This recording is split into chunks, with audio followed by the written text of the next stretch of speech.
Hey, what's up? It's Tom Bruni and welcome back to the channel.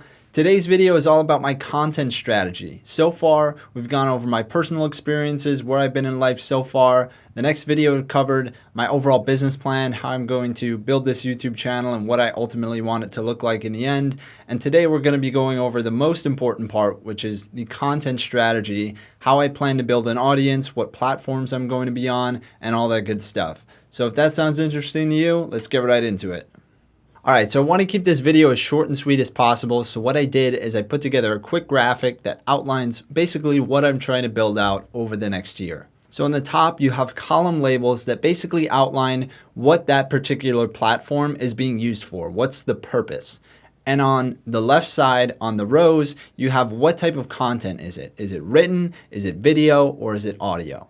So for me, this is just a very easy way to see all of the different platforms that I'm going to be on, what their purpose is, and how they interact with each other. Before we jump too deep into it, I want to define the terms at the top just because they're marketing related and a lot of people may not be familiar with what they mean. Front end is just a fancy way of saying audience acquisition.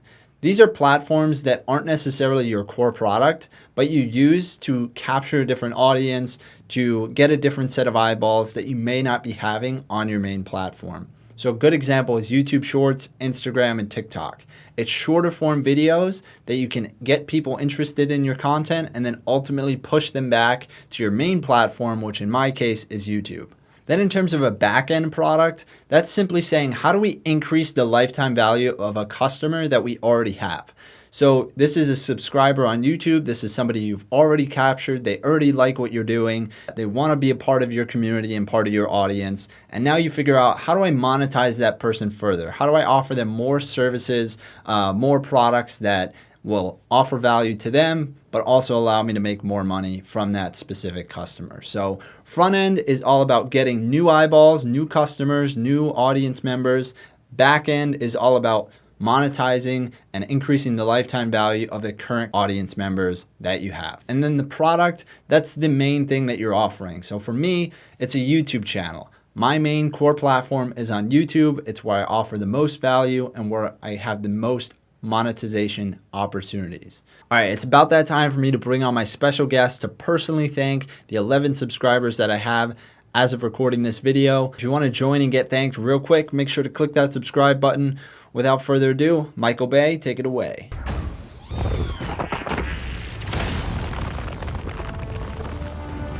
Michael Bay had to cancel. Luckily, he sent an explosion in his place. So thanks, Mike, for doing that. And if you didn't get thanked in this video, be sure to click the subscribe button down below so that you can get thanked by somebody cool in the next video. All right, let's get back into it.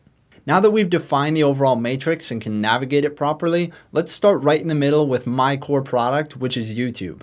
At the end of the day, my main business is here on YouTube. This is where I want the most traffic to be. This is where I want the most content to be produced, and ultimately where I'm going to be able to monetize the audience in the most effective and efficient manner.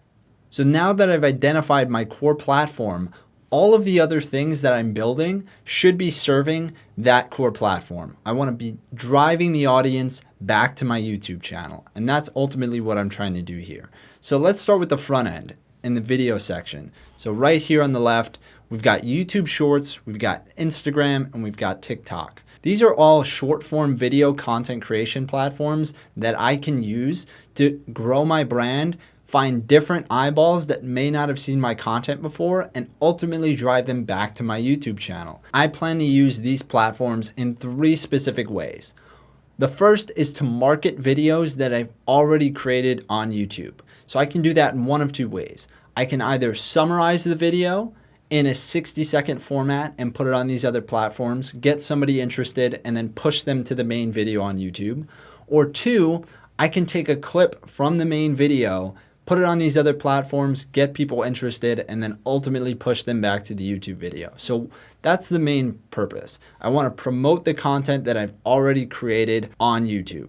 The second way I want to utilize these platforms is by testing video topics. So before I invest an entire day or even longer in creating a long form YouTube video on a specific topic, I want to make sure that people are actually interested in it. So I can create a 60-second or shorter clip on these other platforms, see if they get any traction. And for those that really get a lot of attention, then I know that there's an audience for that content and I can create it on YouTube. The third way I can utilize these platforms is by taking advantage of quick and trendy topics and formats that pop up all the time. For example, there might be a specific topic or maybe a stock or something that's going viral on these platforms that I can quickly take advantage of to get more eyeballs. I can add my own unique perspective and voice to help explain that topic. And if that trend lasts long enough, I can ultimately use that content I created to create longer form content on YouTube that I know people will be interested in. But in the very short term, if something's popping off and I don't have time to make a super long form video on it, I can quickly take advantage of it, make a 15, 30, 60-second video, still hop on that trend and get the eyeballs that I need to grow my audience. All right, so now that we've covered all of the video content, let's talk about some of the written content, starting with the main platform being a website. The reason for having a website is to improve my searchability and SEO rankings on places outside of YouTube. The way that I can create content on the website very easily, the main reason for having a website is to improve the search engine optimization of my overall brand. I want people to be able to find me on YouTube, through Google search, through other web pages, all that good stuff. And the website doesn't have to be all that complicated. All I need to do is take the video content I've already created on YouTube and convert it to a written format, which I mainly have because I script out each video anyway. And I have the sources of the information and I have everything I need to write a written format. And with my previous experience as a writer, I should be able to make this content relatively quickly or eventually outsource it to somebody that I can vet and know that they'll do a good job. Not everyone is going to want to watch a 10-minute video on a topic. Instead, they might want to read a 3-minute article. So having a website, having written content with the same type of information that I'm providing on YouTube allows me to capture a different set of eyeballs, grow my audience, and ultimately provide more value to the end user. And now that we've got a website, we can expand into a front and back end for written content.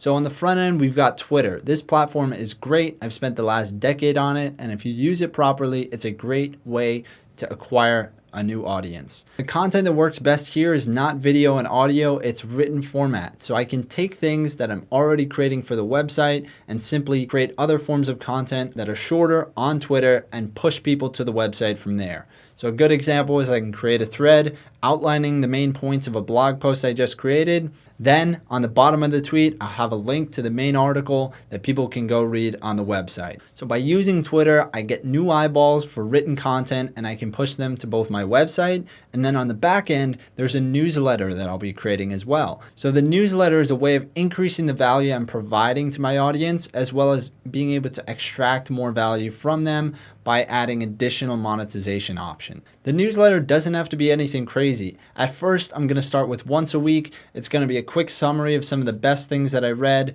whether it be tweets or articles or YouTube videos or any of that stuff related to money. And my value there is going to be, I will help you get smarter in 15 minutes or less by reading this newsletter. Oh, and the other thing about a website and a newsletter is that they allow you to own your audience in the sense that you collect their email address, you collect some basic information, maybe their name and telephone number, whatever else you want to collect, and you have a direct line of communication to that customer.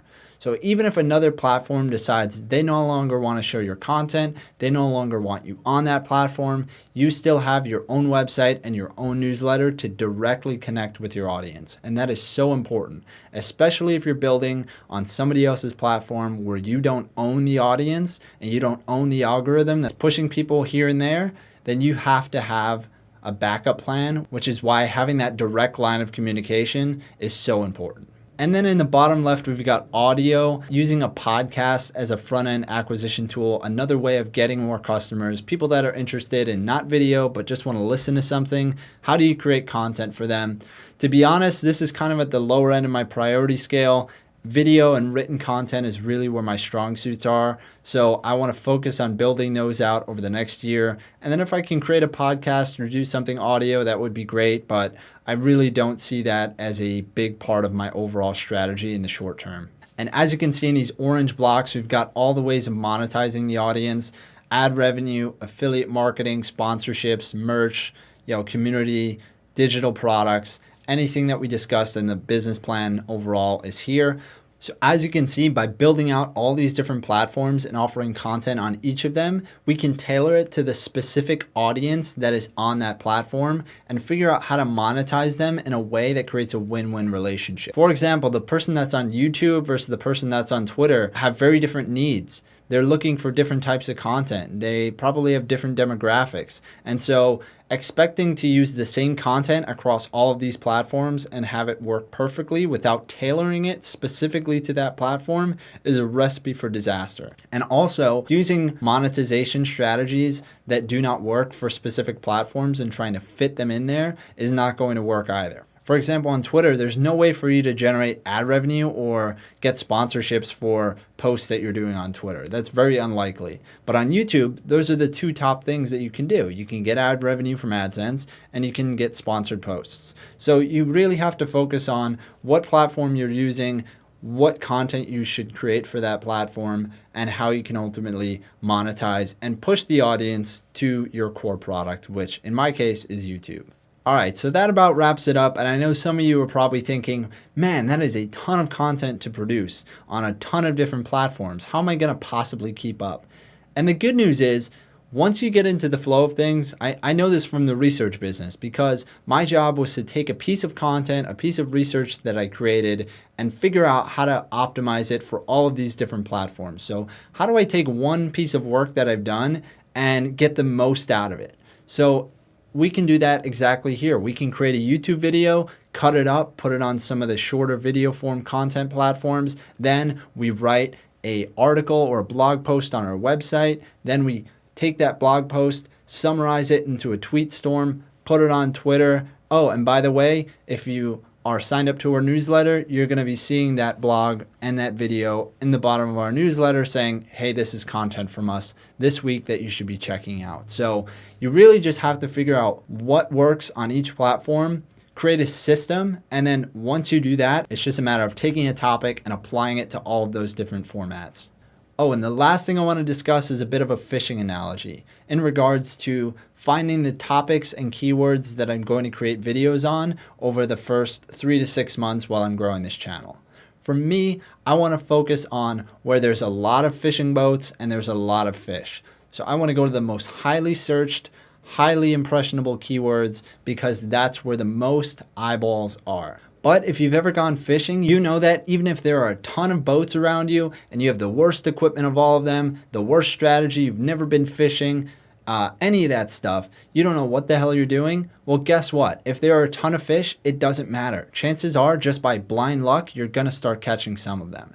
And as you improve, as you get a better boat, better fishing equipment, better strategy, all that good stuff, as you start to figure it out, then you can venture out into some of the other areas where there are fewer fish, but also less competition. So for me, the first 6 months, I'm just focusing on the big topics that I've seen people be successful with, try to replicate their type of content, learn from what I can, develop my strategy, get better at making videos, and then from there, I can venture out and do my own thing. All right, that about wraps up my content strategy. As you guys can see, this combined with the business plan I outlined in the last video pretty much outlined everything I need to do over the next year or so. Ton of work to be done. I've got a lot of platforms to learn and ultimately a lot of content to create. But I know that if I can successfully create this ecosystem, I can create a lot of value for my audience and ultimately build this into a great financial edutainment business like I planned. So if you enjoyed this video, thanks for sticking around. Truly appreciate you investing some time with me. Click that subscribe button so you don't miss any future videos. And in the comment section down below, let me know what part you enjoyed the most, what you changed, things you might do differently. Would love to hear from you and always interacting with you guys in the comments. So with that, take care and I'll see you guys back here for another video sometime soon.